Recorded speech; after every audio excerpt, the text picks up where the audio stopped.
Number 1972। Gratuity का meaning क्या है आखिरकार? पुराने समय में एक पर्सन के पास पूरी पूरी जिंदगी काम कर जाते थे लोग। आज के जैसा भी जमाना नहीं था कि फटाफट से चेंज करते थे जॉब्स। तो पुराने टाइम में क्या होता था कि एक ही मालिक के पास एक पर्सन लगातार काम करता जा रहा है, करता जा रहा है, करता जा रहा है। बेचारा अब जो है काम करने लायक ही नहीं बचा। पूरी जिंदगी उसकी निकल गई और एम्प्लॉयर ने कहा चलो जी अब भागो यहां से, क्योंकि तुम अब काम तो पूरा कर नहीं पाते, बूढ़े हो गए हो, घर जाओ। अब बेचारा ये जाए तो इसकी फैमिली क्या करे? इसने पूरी लाइफ अपने एम्प्लॉयर को जो है आगे बढ़ाने में लगा दी। इसे क्या मिला? लेबर लॉज का जो एक्चुअल पर्पस है ना, वो यही है कि सारे के सारे एम्प्लॉइज को कुछ ना कुछ ऐसा सपोर्टिंग हैंड दिया जाए जब वो जॉब छोड़कर चले जाए। उनमें से एक है ग्रेचुटी, और ग्रेचुटी एक तरह से गिफ्ट है। गिफ्ट एक्चुअली इस एक्ट के अप्लाई होने से पहले भी कई लोग अपने एम्प्लॉइज को गिफ्ट देते थे। हर एम्प्लॉयर बुरा थोड़ी होता था, वो तो जितने एम्प्लॉइज पुराने होते जाते थे उनका बेनिफिट उतना ही बढ़ाते रहते थे। और सरकार को लगा कि भाई ये बात जो है सब जगह एप्लीकेबल होनी चाहिए, तो gratuity act came into picture. Gratuity act में क्या कहा गया कि अगर हमारा ये एम्प्लॉयर जो है पूरी जिंदगी या कितने भी टाइम ये काम लेता है अपने एम्प्लॉय से, तो eight the time of termination of services of whom? Employee.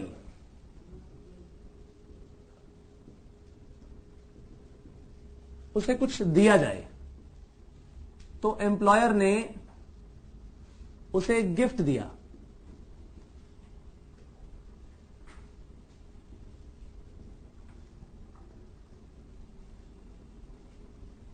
Gift का नाम क्या रखा गया? ग्रेचुटी। एम्प्लॉयर को मिलती कब थी? ये जो टर्मिनेशन वर्ड है, ये टर्मिनेशन कैसे हो सकता है जरा बताइएगा। या तो वो नॉर्मली रिटायर हो जाए। नॉर्मली रिटायर होने का मतलब क्या है कि मैं यहां से जॉब छोड़ के जा रहा हूं जी, मैं अब कहीं और काम करूंगा, कोई बात नहीं, कोई टेंशन नहीं है। ये भी क्या है? रिटायरमेंट है। एक होता है कि एक पर्सन ने अपनी पूरी लाइफ काम किया, उनकी एक रिटायरमेंट की एज होती है। 60 इयर्स पूरे हो गए, चलिए ठीक है जी, अब तो ये आपकी रिटायरमेंट की डेट ही आ गई, इस दिन तो आपको रिटायर होना ही होना है। ये क्या है? सुपर एन्युएशन। क्या कहलाती है? सुपर एन्युएशन। इसका मतलब एक बार अगर पर्सन रिटायर होना चाहे तो या तो वो कैसे रिटायर होगा? अपनी इच्छा से रिटायर हो गया, चेंज कर लिया उसने, और अगर उसकी एज पूरी हो जाए तो सुपर एन्युएशन कहलाएगा। यानी या तो रिटायरमेंट से या फिर सुपर एन्युएशन से। ठीक बात है कि नहीं? उस पर्सन की डेथ भी तो हो सकती है, इस बीच वो डिसेबल भी तो हो सकता है। ठीक बात है कि नहीं? देखिए, हर वो एम्प्लॉई जिसने 5 साल की कॉन्टिन्यूस सर्विस दी है, क्या कहा मैंने?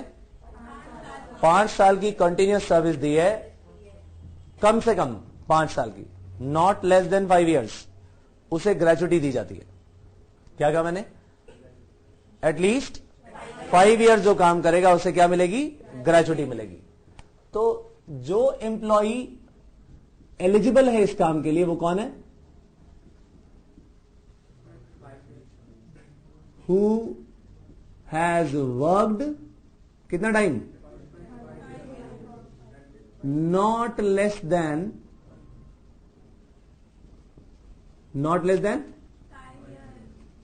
5 इयर्स।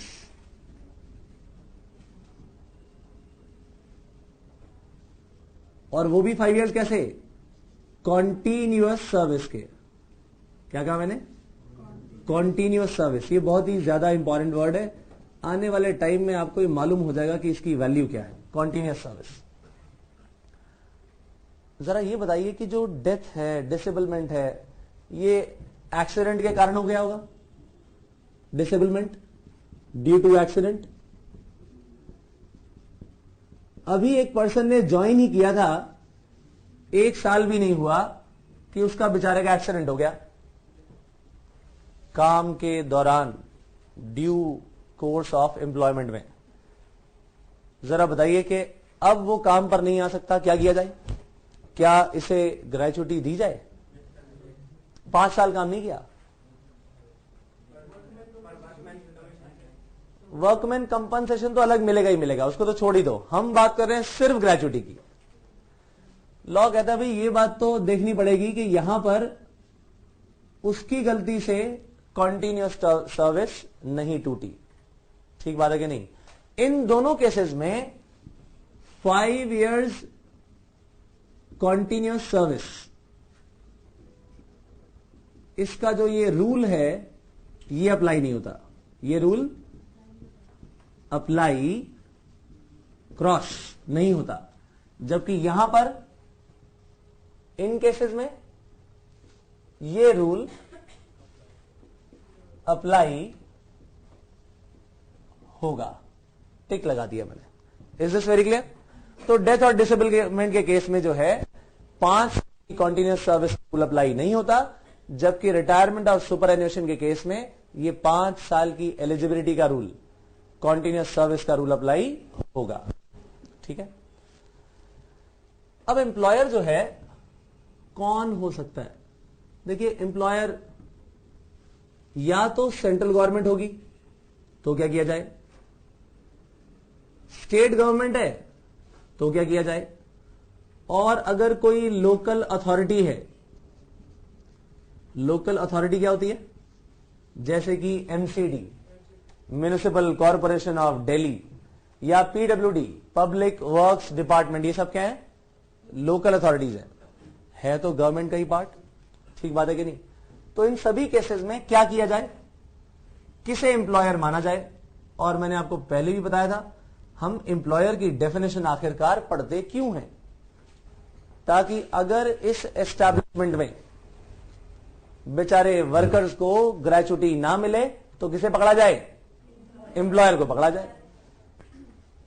तो हमारी जो सेंट्रल गवर्नमेंट है इसमें 2 बातें हो सकती है, या तो कोई पर्सन अपॉइंटेड है, अगर person is appointed as employer, person is appointed, तो सच पर्सन, जिस पर्सन को अपॉइंट किया हमने वही पर्सन क्या कहलाएगा? एम्प्लॉयर। पर्सन अपॉइंट किया है, इस केस में हमने अपॉइंट किया है, और दूसरे केस में हमने पर्सन अपॉइंट, बोलिए, नहीं किया होगा, या तो इसमें नहीं किया हमने, क्या किया जाए? मिनिस्ट्री जो है ना, मिनिस्ट्री, वो एम्प्लॉयर मानी जाएगी इस केस में। स्टेट गवर्नमेंट के केस में या तो पर्सन अगेन अपॉइंट कर दिया गया, या फिर पर्सन अपॉइंट नहीं किया गया, 2 ही बातें हो सकती हैं। अब अगर पर्सन अपॉइंट किया तो सच पर्सन, नहीं अपॉइंट किया तो अगेन कौन? मिनिस्ट्री। तो यहां पर भी या तो सच पर्सन या फिर मिनिस्ट्री। लोकल अथॉरिटी में अगेन यही बात हो सकती है, या तो पर्सन अपॉइंट कर दिया, या फिर ये पर्सन अपॉइंट नहीं किया, कौन? As an employer. तो ऐसे केस में अपॉइंट कर दिया तो सच पर्सन, अपॉइंट नहीं किया तो सीईओ यानी चीफ एग्जीक्यूटिव ऑफिसर, ये एम्प्लॉयर माना जाएगा। तो इन सभी केसेस में पॉइंट नंबर 1 क्या था? Central government, point number 2 state government, point number 3 local authority. आइए जरा बुक में आपकी जो है थोड़ी सी नजर डालें क्या चीज है। पर्पस ऑफ द एक्ट पढ़ने वाले हम, लिखिएगा बाद में, अभी आपने लिखना नहीं है। ये तो क्विक रिवीजन नोट्स हैं आपके, सारे का सारा जितना भी आप पोर्शन पढ़ेंगे इमीडिएटली इसको देख के सब रिवाइज हो जाएगा। आइए पढ़े purpose of the act. Purpose क्या था भाई? जो रिटायर होगा उसके बाय चांस वो एक्सपायर हो गया, रिटायर होने के बाद उसके पास कुछ काम नहीं है तो फैमिली को चलाएगा कैसे? इसी कारण हमने इसको एक्ट को अप्लाई किया। आइए देखें। When due to retirement the tenure of service of the employee comes to an end, it often results in fall in his regular earning and more often than not total stoppage of earnings। यानी हो सकता है कहीं और से उसकी income का कोई साधन हो ही ना, क्या किया जाएगा फिर? In case of death of the worker, members of his family face even more critical situation, और प्रॉब्लम बढ़ जाती है। Gratuity is the retirement benefit which helps the worker or his family in facing this situation. The purpose of this act is to support the employees after termination of their services due to retirement. बात समझ आ गई सभी को? अगला जो box में लिखा हुआ ऑब्जेक्ट है, ये डीसीएम मिल्स यानी दिल्ली क्लॉथ मिल्स वाले केस में डिसाइड हुआ था। उन्होंने किया ये तो जो है इतनी लंबी सर्विस का, एम्प्लॉय की लंबी सर्विस, अनब्लेमिश्ड यानी बेदाग सर्विस का एक गिफ्ट है। पढ़ लीजिए फटाफट।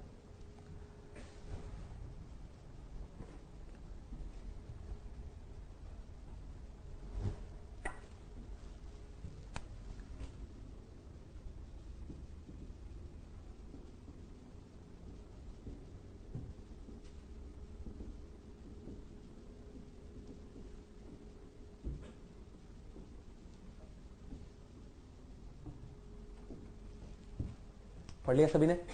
क्या लिखा है इसमें? कि उसकी लॉन्ग एंड अनब्लेमिश्ड सर्विस का एक बेनिफिट दिया गया। ठीक बात है कि नहीं? अब आप आ जाइए नेक्स्ट पेज पर जहां पर रिटायरमेंट की डेफिनेशन लिखी है, पॉइंट नंबर 3.6। 3.6 रिटायरमेंट मिला सभी को? रिटायरमेंट क्या चीज है? Termination of services of an employee otherwise than on superannuation. Otherwise than on superannuation का मतलब कि इसने खुद एज के कारण नहीं, खुद रिटायरमेंट ली है। सुपरएन्यूएशन क्या चीज है फिर? It means the attainment of such age by the employee as is fixed in the contract और conditions of service as the age on attainment of which the employee shall vacate the employment. जैसे ही वो इस as को reach करेगा, employment को उसे छोड़ना पड़ेगा। राइट? अब एम्प्लॉयर की डेफिनेशन अपने आप पढ़ लीजिए, ये मैं आपको ऑलरेडी करा चुका हूं। और इसमें हमारा बचा है last point, central government state government का पॉइंट पढ़िए, फिर मैं इसका हिस्सा आपको फिनिश कराता हूं।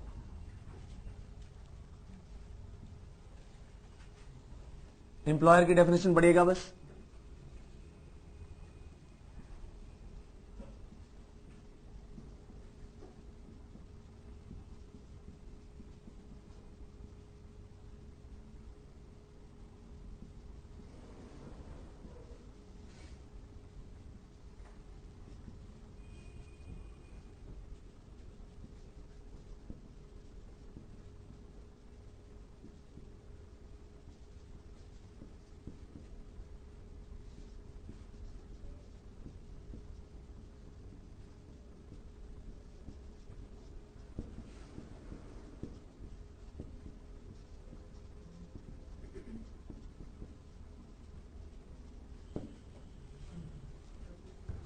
पढ़ा सभी ने?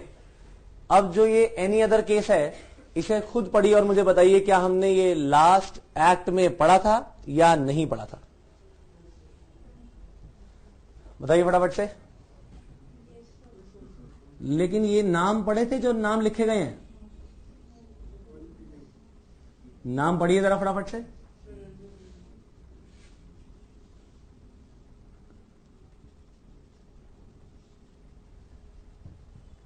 पढ़ लीजिए जरा जल्दी से।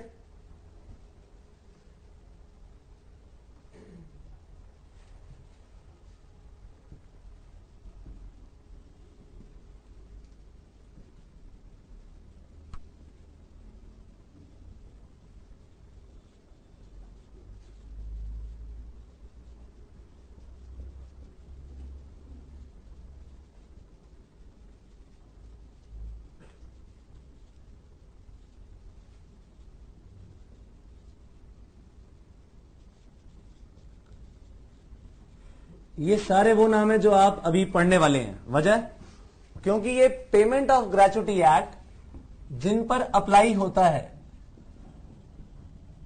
इसकी एप्लीकेबिलिटी किन पर है वो हम पढ़ने वाले हैं। एप्लीकेबिलिटी ऑन किन पर, मैं ये कुछ नाम लिखने जा रहा हूं, उससे पहले आप मुझे बताएं कि आपने कभी एफपीओ का नाम सुना है?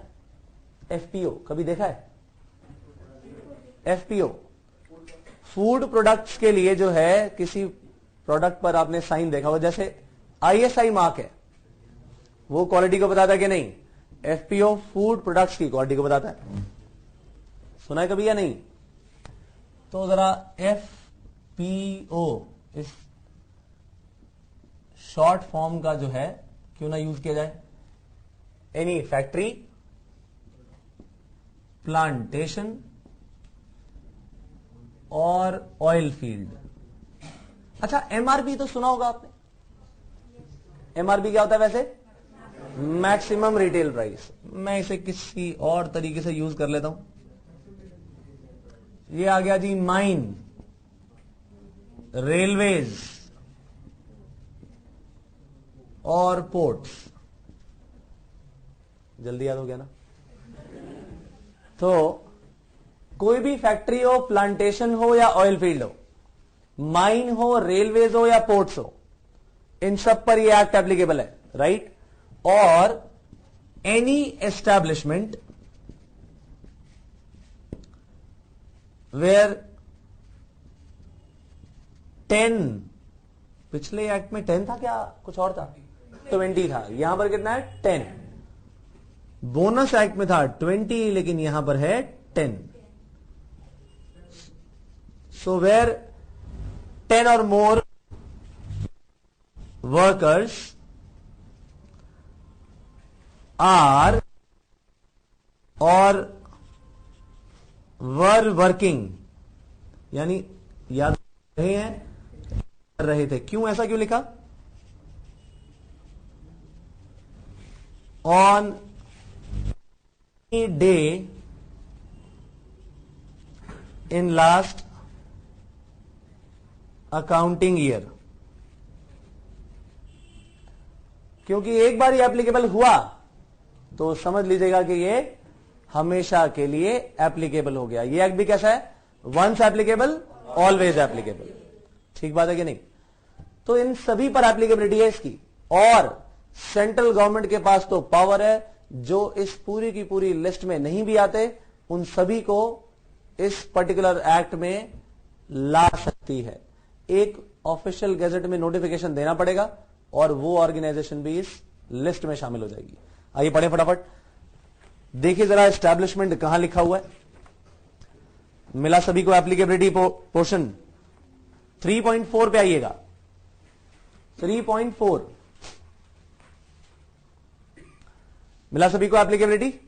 Okay, it applies to every factory, railway companies, plantation, port, mine, oil field, or every shop or establishment within the meaning of any law for the time being in force in relation to shop or establishment in a state in which 10 or more persons are or were employed on any day of the preceding 12 months. Last accounting year में, पिछले 12 महीने में जब भी ये एक बार भी number 10 या 10 से ज्यादा गया तो समझ लो ये एक्ट एप्लीकेबल हो गया। एप्लीकेबिलिटी टू अदर एस्टैब्लिशमेंट्स, यानी आपको मैं बता दूं कि ये सेम एक्ट एमसीडी पर भी अप्लाई होता है, म्युनिसिपल कमिटीज पर। ये मंदिरों पर भी अप्लाई होता है। आप कहोगे मंदिरों में भाई किसको सैलरी मिलती है? पंडित जी जो होते हैं ना, सैलरी मिलती है उन्हें। सही बता रहा हूं मैं। आपको लग रहा होगा कि पंडित जी को तो यार हम ही कुछ ना कुछ दक्षिणा दे आते हैं, वैसे उनकी सैलरी भी फिक्स होती है। तो जो ये लोग पंडित जी वगैरह हैं, इनकी सैलरी है, ये लोग जब रिटायर होंगे तो इनको भी ग्रेजुटी दी जाएगी। समझ आई बात के नहीं? तो एप्लीकेबिलिटी इसकी है। पॉलिटेक्निक्स, पॉलिटेक्निक का भी नाम सुना है? क्या होता है इनमें? वोकेशनल कोर्सेज होते हैं, इन पर भी एक्ट अप्लाई होता है। तो इसका मतलब ये गवर्नमेंट जैसे जैसे जिन लोगों को बीच में इंक्लूड करना चाहेगी उस पर ये एक्ट अप्लाई होता जाएगा। कोई चैरिटेबल इंस्टीट्यूशन है, कोऑपरेटिव सोसाइटी है, वो कहेंगे जी हमारा तो प्रॉफिट अर्न करना मकसद ही नहीं है। गवर्नमेंट कहेगी तो हम कौन सा कह रहे हैं कि बोनस दो, हम तो कह रहे हैं तुम्हें ग्रेचुटी देनी पड़ेगी। ग्रेचुटी एक्ट तो एप्लीकेबल होगा चाहे आप चैरिटेबल पर्पस के लिए काम करो, चाहे तुम्हारी कोई कोऑपरेटिव सोसाइटी हो, इन पर भी एप्लीकेबल होता है। गुरु रामदेव जी पर भी एप्लीकेबल है, बाबा रामदेव पर ही। प्रोविडेंट फंड और ग्रेचुटी पूरी तरह से अलग अलग होते हैं, राइट। चलिए आइए पढ़ें इस पॉइंट को, applicability to other establishments. Such other establishments or class of establishments in which 10 or more persons are or were employed on any day of the preceding 12 months, as the central government may by notification specify in this behalf, right? और क्या कहा है note में? The central government has extended the act upon educational institutions in which 10 or more persons were employed on any day of the preceding 12 months. और again continuity क्या कहती है? एक बार एप्लीकेबल हो गया तो हमेशा के लिए, वंस एप्लीकेबल ऑलवेज एप्लीकेबल।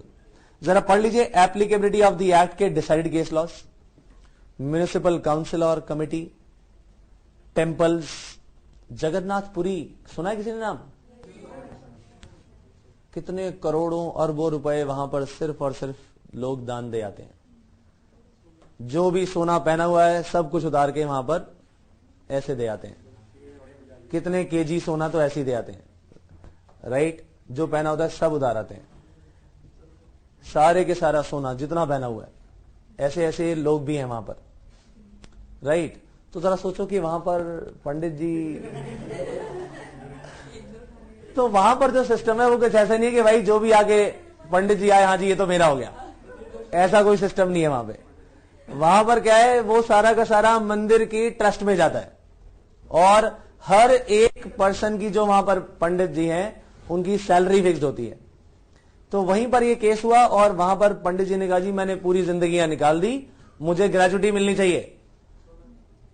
सोना, अच्छा चलिए। तो उस केस में ये साबित किया गया कि हाँ मंदिरों में काम करने वाले जो ये लोग हैं, न सिर्फ पंडित बल्कि उसके अलावा भी इन सब लोगों को ग्रेचुटी मिलनी चाहिए। उसके बाद क्या था? Polytechnics, charitable hospitals, cooperative societies, इन सब पर यह एक्ट एप्लीकेबल होता है। आइए 3.10 पर आइएगा, मीनिंग ऑफ ग्रेचुटी। पढ़ लीजिए फटाफट से, ये ऑलरेडी मैं आपको बता चुका हूं।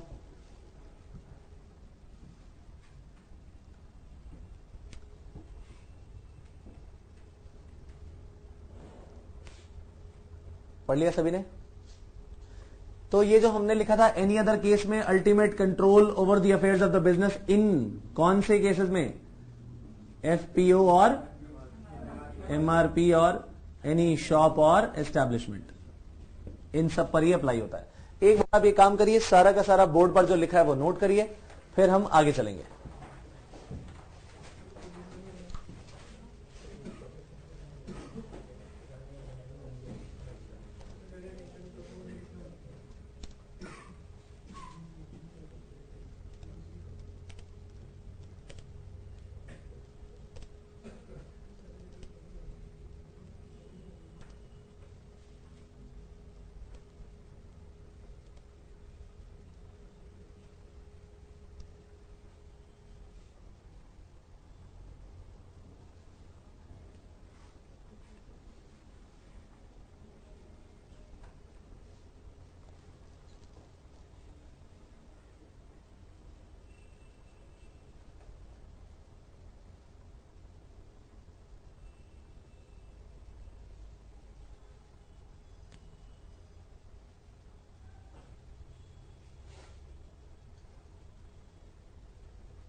10 or more workers are or were working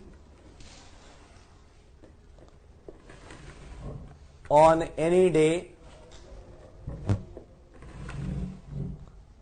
in the preceding 12 months. Last accounting year preceding 12 months, ये लिख सकते हैं आप।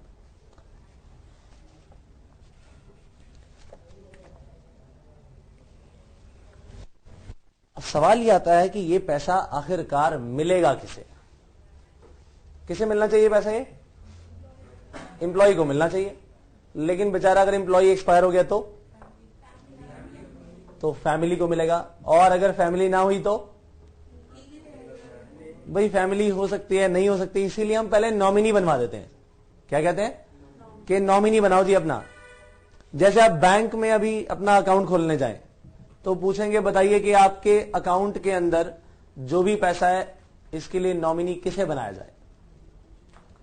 यानी इस बीच अगर आप एक्सपायर हो गए तो ये पैसा किसे दिया जाए, आप उस पर्सन को नॉमिनेट कर देते हो और ये पैसा आपके एक्सपायर होने के बाद इमीडिएटली उस नॉमिनी को दे दिया जाएगा। अभी लगता है कुछ लोगों का बाकी है, कर लीजिए नोट जरा जल्दी से। फिर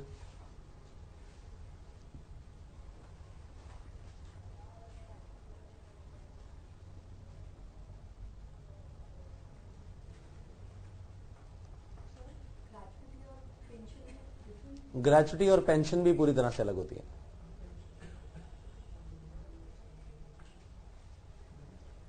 टैक्स जब आप पढ़ेंगे, टैक्सेशन भी आपका एक पूरा का पूरा जो है सब्जेक्ट है, उसमें हर तरह की आइटम के बारे में बताया जाएगा कि ग्रेचुटी मिलती है, एक्स ग्रेशिया मिलेगा, पेंशन मिलेगी, पीएफ का पैसा होगा, पीएफ का पैसा होगा तो कितने तरह का हो सकता है, बहुत सारी बातें होंगी। रिट्रेंचमेंट कंपनसेशन जिसके बारे में हमने थोड़ा सा पढ़ा था, उसमें भी उसके प्रोविजंस आएंगे। हमारा जो एरिया है वो सिर्फ 3 चीजों पर बस वहीं पर बेस्ड है, और वो क्या है? पहला बोनस, दूसरा ग्रेचुटी और तीसरा एम्प्लॉइज प्रोविडेंट फंड। तो एम्प्लॉय जो है, मान लीजिए जिंदा है, तो पैसा किसे मिलेगा ग्रेचुटी का? एम्प्लॉय को। अप्लाई भी कौन करेगा? एम्प्लॉयर के पास, लाओ जी लाओ मेरा पैसा दो, एम्प्लॉय खुद करेगा। 30 दिन दिए जाते हैं उसे, कितने? 30 डेज। और अगर वो एक्सपायर हो चुका है, डिसीज्ड है, तो डिपेंड करेगा कि उसका नॉमिनी है या नहीं है। अगर उसका नॉमिनी है तो नॉमिनी को दे दिया जाएगा। नॉमिनी भी कितने दिन में एप्लीकेशन देगा? With in 30 days. जिस दिन एक्सपायर हुआ वो पर्सन एम्प्लॉई, उसका नॉमिनी 30 दिन के अंदर एप्लीकेशन देगा एम्प्लॉयर को कि लाओ जी वो ग्रेचुटी का जरा पैसा दे देना। लेकिन अगर अपॉइंट ही नहीं किया हमने तो क्या होगा? कोई नॉमिनी अपॉइंटेड नहीं है तो उसके लीगल रिप्रेजेंटेटिव को यह पैसा दे दिया जाएगा। अब लीगल एयर बनाना क्या, कई लोग तो विल बना जाते हैं, प्रूव हो गया, लेकिन हर कोई विल बना के जाता है क्या? तो ऐसे केस में कई बार गड़बड़ हो जाती है कि कोई लीगल एयर जो है, एक बेटा कहता है हाँ जी मैं लीगल एयर हूं, दूसरा कहता है जी मैं हूं, तीसरा कहता है मैं हूं, फिर उनकी मदर बोलती है नहीं जी नहीं मैं हूं। तो मतलब लीगल एयर जो है ये एक बहस का मुद्दा बन जाता है कि इसका लीगल एयर आखिरकार है कौन। तो इसीलिए इसके लिए वक्त भी ज्यादा दिया जाता है। 1 साल दिया जाता है एप्लीकेशन के लिए। कितना टाइम? नॉर्मली 1 साल दे दिया जाता है कि आप 1 साल में एप्लीकेशन दे दो। लेकिन जब ये लीगल एयर एप्लीकेशन लेके जाएगा तो उसे प्रूव करना पड़ेगा कि हां मैं ही असली लीगल रिप्रेजेंटेटिव हूं, और जब ये प्रूव कर देगा तो इसे पैसा मिलेगा। ठीक बात है कि नहीं? तो आखिरकार ये डिसाइड हो गया कि एम्प्लॉय अगर जिंदा खुद है तो ग्रेचुटी का पैसा कौन लेगा? एम्प्लॉय खुद लेगा। एप्लीकेशन कौन देगा? ये खुद देगा with in 30 days of termination of services. Very good. जिस दिन वो रिटायर हुआ उसी दिन से 30 दिन काउंट करने शुरू कर दो। लेकिन सुपर एन्यूएशन के केस में क्योंकि रिटायरमेंट की डेट पहले भी मालूम हो सकती है, ऐसा होता है कि नहीं होता? अब आज अगर मैं ज्वाइन करूं तो मुझे पता लग जाएगा कि अब किस डेट को मैं पूरे 60 इयर्स का हो जाऊंगा, वो डेट आने वाली है। तो अब क्या किया जाए, जब ये डेट मालूम हो तो ऐसे केस में एम्प्लॉई उस डेट के आने से पहले विद इन 30 डेज ये एप्लीकेशन दे सकता है। रिटायरमेंट के बाद नहीं, रिटायरमेंट के 30 दिन पहले। Is it very clear? यानी सुपरएनुएशन के केस में आपको डेट मालूम है, या किसी भी केस में रिटायरमेंट की डेट अगर मालूम है तो 30 दिन पहले एप्लीकेशन दे सकते हो आप, और अगर डेट मालूम नहीं थी तो रिटायरमेंट के आने वाले उससे 30 दिन काउंट कर लो, इस बीच जब चाहे आप एप्लीकेशन दे दो। Is it clear? नॉमिनी कब देगा? कब देगा? अगर एम्प्लॉई एक्सपायर हो गया, डिसीज्ड एम्प्लॉई है और नॉमिनेशन किया गया है, कितने दिन में? 30 डेज में। अब नॉमिनेशन नहीं किया गया तो लीगल एयर, कितने दिन में, कितने टाइम में? Generally 1 year from the date of termination of services. ठीक बात है कि नहीं? टर्मिनेशन ऑफ सर्विसेज के विद इन, हाँ जी, देखिए अगर वो रिटायरमेंट खुद लेना चाहता है तो इसकी कैलकुलेशन का एक तरीका है, वो कैलकुलेशन का तरीका हम कोशिश करेंगे कि आज ही सीख लें। ठीक है कि नहीं? थोड़ा पार्ट निकाल के ग्रेजुएट में रखते हैं। नहीं नहीं नहीं नहीं, वो पीएफ के लिए होता है। वो पीएफ का होता है कि हर आप मंथ में से कुछ पैसा निकालते हैं, ये वो पैसा नहीं है। मैं अभी कैलकुलेशन आज हो सकता है इसकी आज ही बता दें। तो अभी जो है फिलहाल ये बात तय हो गई कि ये एप्लीकेशन ये 3 लोग देंगे, लेकिन फैमिली नॉमिनेशन जो होगा किस में से होगा? फैमिली में से होगा। क्या वर्ड्स कहे मैंने? नॉमिनेशन किस में से होगा? फैमिली में से। अब फैमिली में कौन कौन है? फैमिली में इनकी धर्मपत्नी आएंगी, ठीक बात है कि नहीं? वाइफ आएगी, और अगर वाइफ के पेरेंट्स इसी पर डिपेंडेंट है, क्या कहा मैंने? अगर वाइफ के पेरेंट्स यानी स्पाउस के पेरेंट्स भी इस पर्सन पर डिपेंडेंट है, स्पाउस का मतलब हस्बैंड के लिए वाइफ स्पाउस हो जाती है, और स्पाउस के लिए वाइफ के लिए हस्बैंड स्पाउस हो जाते हैं। स्पाउस का मतलब लाइफ पार्टनर, ठीक बात है कि नहीं? तो ऐसे केस में दोनों के जो पेरेंट्स हैं अगर वो डिपेंडेंट हुए तो फैमिली में आ जाएंगे। बात समझ आई कि नहीं? लाइकवाइज अगर कोई चाइल्ड आपने अडॉप्ट कर दिया, अपने बच्चे तो आएंगे ही आएंगे, लेकिन अगर चाइल्ड आपने अडॉप्ट कर लिया तो अडॉप्ट करने के केस में अगर ये लीगल है, लीगल अडॉप्शन है, तो ये समझ लीजिएगा कि वो अडॉप्टेड चाइल्ड भी आपकी फैमिली का मेंबर बन जाएगा, यानी वो भी क्या बन सकता है? नॉमिनी बन सकता है। अब इसके अलावा एक और केस आता है कि अगर किसी और ने आपके इस एम्प्लॉय के बच्चों को अडॉप्ट कर लिया, लीगली अडॉप्ट कर लिया, तो इन बच्चों को अडॉप्ट किया गया है वो इस फैमिली से हट जाएंगे, वो नॉमिनी नहीं बन पाएंगे। इज इट वेरी क्लियर और नॉट? फैमिली के केस में क्या होता है? एक तो वाइफ और उसके डिपेंडेंट पेरेंट्स, और इस हस्बैंड के भी अपने डिपेंडेंट पेरेंट्स आ गए, ठीक बात है कि नहीं? इनके बच्चे आ गए, और अगर इन्होंने किसी बच्चे को अडॉप्ट किया है लॉफुली तो वो बच्चा भी इनकी फैमिली में काउंट होगा, लेकिन अगर किसी और ने इनके बच्चे को अडॉप्ट कर लिया है तो वो बच्चा इनकी फैमिली से हट जाएगा। इसका मतलब जो लोग फैमिली में है उनके लिए नॉमिनेशन किया जा सकता है, ठीक बात है कि नहीं? आइए क्यों ना फैमिली की डेफिनेशन ही पढ़ लें पहले। फैमिली की डेफिनेशन पढ़ ली जाए, यानी फैमिली में क्या क्या इंक्लूड किया जाएगा।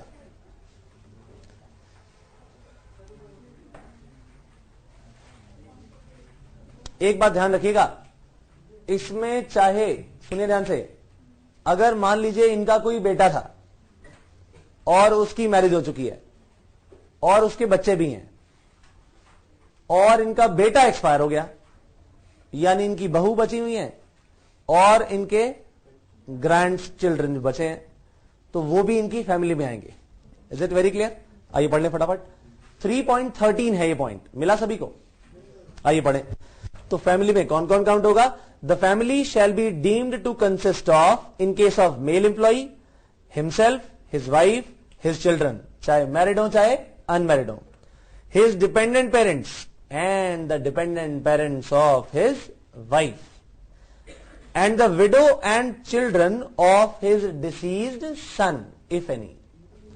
विडो यानी जो बेटे के एक्सपायर होने के बाद इनकी बहू बच जाएंगी, वो विडो हो जाएंगी. फीमेल एम्प्लॉय केस में क्या होगा? Herself, her husband, her children, whether married और अनमैरिड.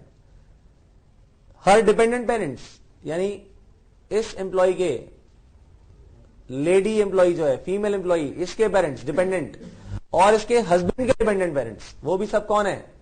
फैमिली है. और widow and children of his deceased son, if any. आइए आगे. Where the personal law of an employee permits the adoption of a child, any child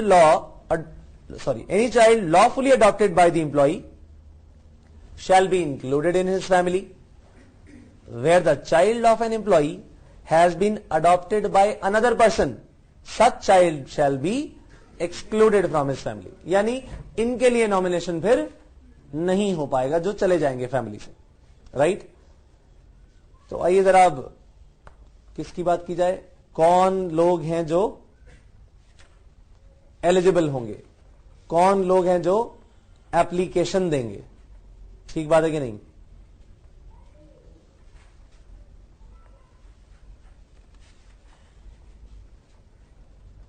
इसको हम थोड़ी देर बाद पढ़ते हैं.